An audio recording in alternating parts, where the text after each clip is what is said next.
Esto servía para estudiar las vesículas seminales. Ahora con el ultrasonido las podemos revisar muy bien. La que sigue. Y esto sí es una especie como de mentada de madre, ya saben.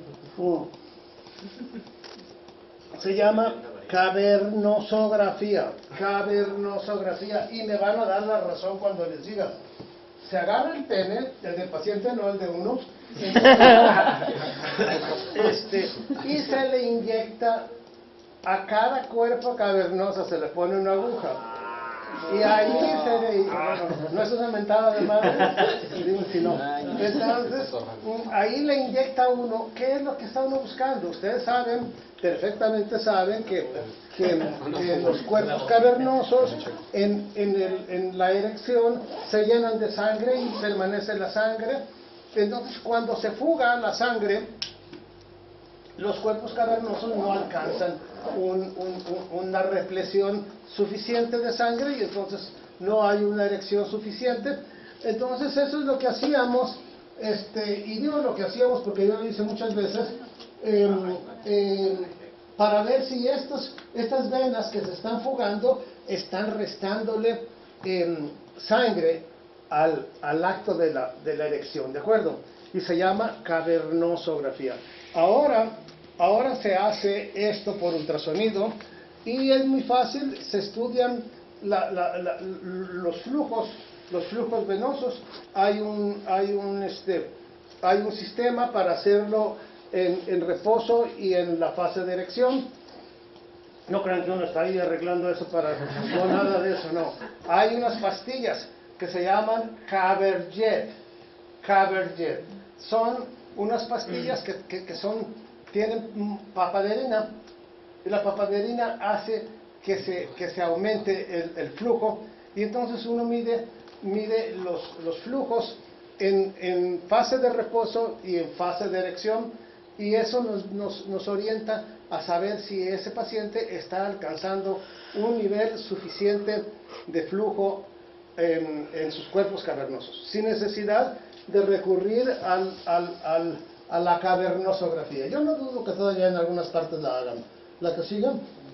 Muy bien, la gammagrafía, ustedes se acuerdan, dijimos que la gammagrafía era un procedimiento que era muy funcional, pero que era poco morfológico. O sea, cuando nosotros vemos los riñones en una gammagrafía, no pasa de que veamos esto, que los riñones están eliminando. Eso lo vamos a ver, eso nos va a decir, pero lo podemos ver por una urografía escatora, lo podemos ver por un ultrasonido, podemos ver con igual detalle. La gammagrafía, ustedes saben, es un procedimiento en donde se inyecta un radiofármaco que tiene una vida media de radioactividad, que se elige el fármaco para el órgano que se va a estudiar. Si quiere uno ver la función pulmonar, será uno. Si quiere uno ver el hígado, si quiere uno ver los riñones, si quiere uno ver los huesos.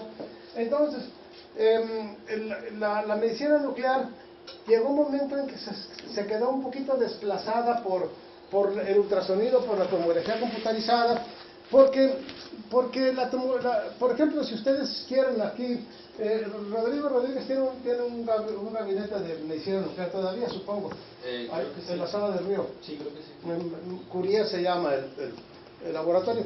Entonces, es un problema porque para cuando van a hacer un estudio, tienen que ir a comprar el material a San Diego, y luego tiene un término de vida. Si no se usa, o si nada más hay un paciente y el fármaco, que es caro, por cierto, nada más se utiliza para un paciente, es como vender raspados. Si ustedes compran una barra de raspados y nomás venden uno, de todas maneras se les va a acabar la barra, ¿no es cierto? Entonces, por lo tanto, hay que buscar la manera ellos buscan la manera de programar 2 o 3 pacientes cuando les alcance con una sola dosis. Muy bien, entonces, ¿qué fue lo que pasó? Lo que pasó es que luego le incorporaron la tomografía con la medicina nuclear, la incorporaron y se hizo aquello que les platiqué la otra vez, el PET, tomografía por emisión de positrones, que era que es la suma de una gamografía con una tomografía. Entonces se veía muy bien, se ve muy bien. Se les mostré cuando vimos tromboembolia pulmonar, cuando vimos lo de tórax, cómo se veía la captación, pero se veía la imagen de fondo de la tomografía, ¿de acuerdo? Esa es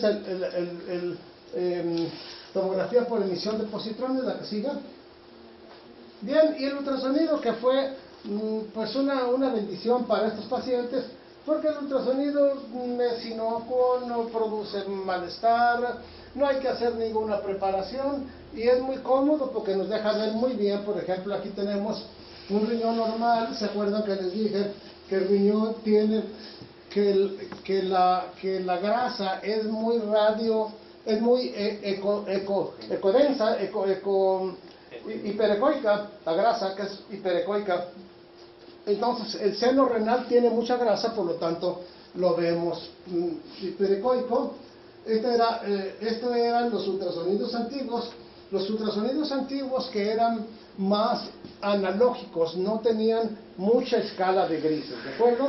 Entre lo blanco y lo negro había 1 o 2 tonos, mientras que en los actuales equipos tienen hasta 500 tonos entre lo blanco y lo negro. Eso se llama escala de grises. Entonces, sin duda, los quistes son muy fáciles de ver, como vemos esto. ¿Se acuerdan que lo dijimos hasta el cansancio? Anecoico con reforzamiento posterior, ¿no? Entonces aquí tenemos una imagen más ecodensa, que puede ser un tumor con alto contenido de grasa, porque ya sabemos que la grasa es hiperecoica, ¿de acuerdo? Muy bien, la que sigue. También es muy útil el ultrasonido porque nos permite ver muy bien los flujos, tanto intrarrenales como extrarrenales. O sea, cuando ve uno el flujo de la arteria renal en su porción extrarrenal, tiene unas variaciones cuando mide uno el flujo intrarrenal, y todas esas cosas sirven para crear... Doctor, está Gaby aquí. ¿Perdón? Gaby. ¿Perdón?